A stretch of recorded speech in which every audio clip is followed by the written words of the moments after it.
Assalamualaikum warahmatullahi wabarakatuh. Perkenalkan, nama saya Nur Syifa Fauzia, NIM 1801105003. Video kali ini saya ingin mempresentasikan proposal kualitatif saya yang berjudul Analisis Kesulitan Memahami Konsep Belajar Matematika dalam Pembelajaran Daring. Latar belakang. Matematika merupakan salah satu bidang studi yang berperan penting dalam dunia pendidikan.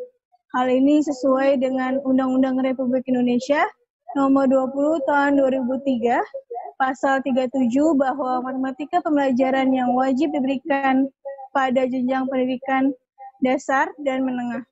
Menurut NCTM, kesulitan belajar merupakan salah satu faktor eksternal atau dari luar diri siswa yang mengakibatkan rendahnya prestasi belajar matematika siswa dan pemahaman konsep belajar.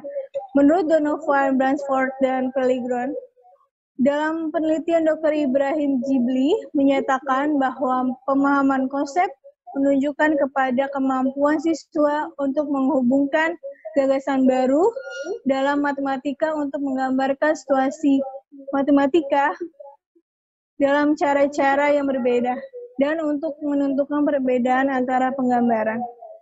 E-learning adalah suatu sistem pembelajaran yang dapat digunakan sebagai sarana untuk proses belajar mengajar yang dilaksanakan tanpa harus bertatap muka secara langsung antara guru dengan siswa, menurut Ardiansyah 2013.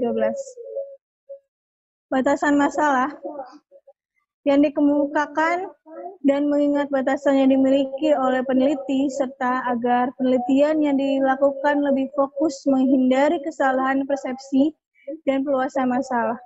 Peneliti ini hanya menjawab permasalahan yang berkaitan analisis kesulitan memahami konsep belajar matematika dalam pembelajaran daring.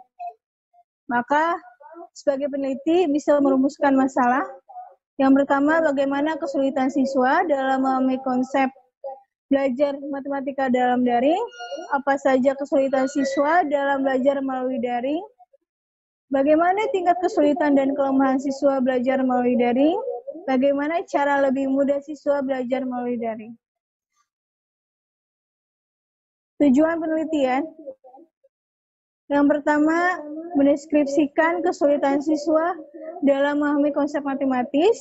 Yang kedua, untuk mengetahui apa saja kelemahan dan keluhan siswa dalam memahami konsep matematis dalam menggunakan daring. Yang ketiga, untuk menciptakan cara atau solusi agar siswa lebih memahami konsep matematis melalui daring. Manfaat penelitian, yang pertama bagi akademis atau institusi pendidikan. Hasil penelitian ini menjadi bahan informasi tentang penyebab kesulitan siswa belajar melalui pembelajaran daring, memberikan alternatif pada guru untuk menentukan model pembelajaran dalam mengajar, dapat membangun kemampuan pemecahan masalah matematis bagi siswa. Bagi peneliti, hasil penelitian ini menjadi bahan masukan bagi peneliti selanjutnya, bahan acuan meningkatkan kemampuan siswa memahami dalam memahami konsep matematis melalui daring. Deskripsi konseptual, fokus, dan subfokus penelitian.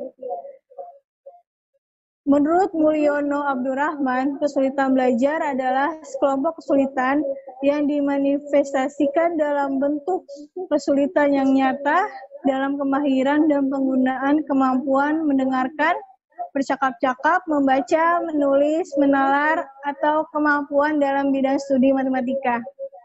Menurut Marzano, pemahaman konsep yang menyatakan materi yang dipelajari dapat mencapai tingkat kemampuan yang tinggi dan lebih lama membekas, karena siswa dilibatkan dalam proses menemukannya. Menurut Jamaluddin, pembelajaran daring karena wabah corona yang melanda lebih dari 200 negara di dunia telah memberikan tantangan tersendiri bagi lembaga pendidikan, khususnya pendidikan tinggi.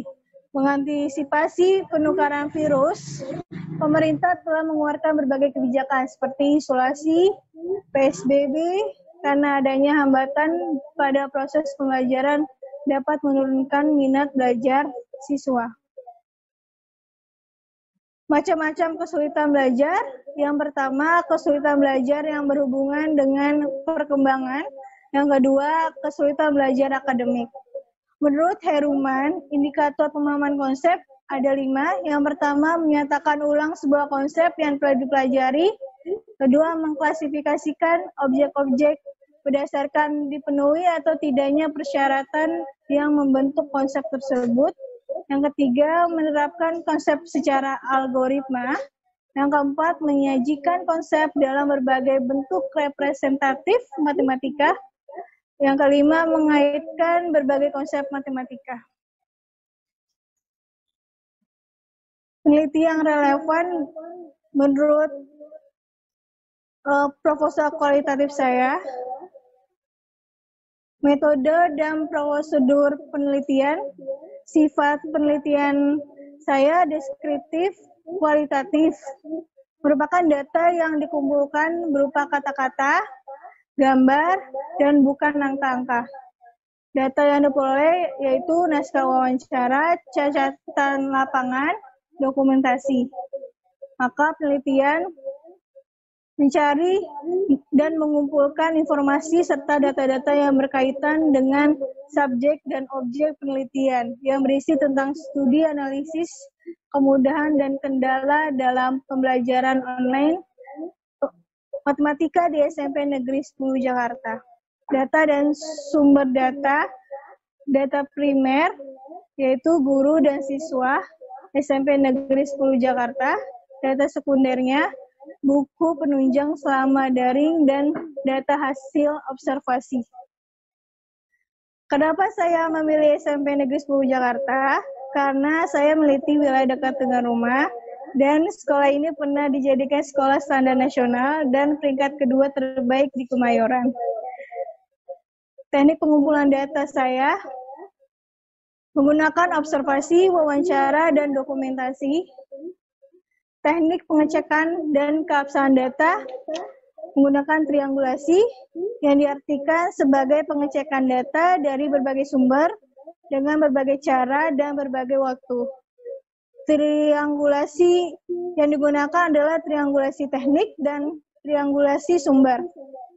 Triangulasi teknik contohnya seperti teknik wawancara, observasi, dan dokumentasi. Untuk menganalisis evaluasi pembelajaran online matematika siswa SMP Negeri 10 Jakarta, sedangkan triangulasi sumber dilakukan dengan mewawancarai berbagai sumber seperti guru dan siswa, namun hasil yang didapatkan tetap sama. Instrumen soal. Ini ada beberapa contoh soal himpunan. Saya akan membahas hanya satu soal. Sebutkan yang mana pernyataan himpunan dan bukan merupakan himpunan. A. Gugusan planet tata surya. Pernyataan tersebut merupakan himpunan karena anggota-anggotanya dapat disebutkan seperti Mars, Jupiter, Uranus, dan sebagainya. Yang kedua, kumpulan makanan enak. Pernyataan tersebut bukan suatu himpunan, karena makanan enak menurut saya belum tentu menurut orang lain enak. Yang ketiga, kumpulan bilangan caca yang kurang dari 4. Pernyataan tersebut merupakan pernyataan himpunan karena anggotanya dapat disebutkan, yaitu 0, 1, 2, dan 3.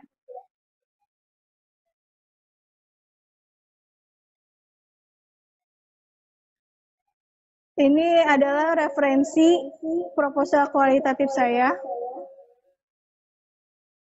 Terima kasih telah menonton video saya. Mohon maaf bila ada kekurangan. Wassalamualaikum warahmatullahi wabarakatuh.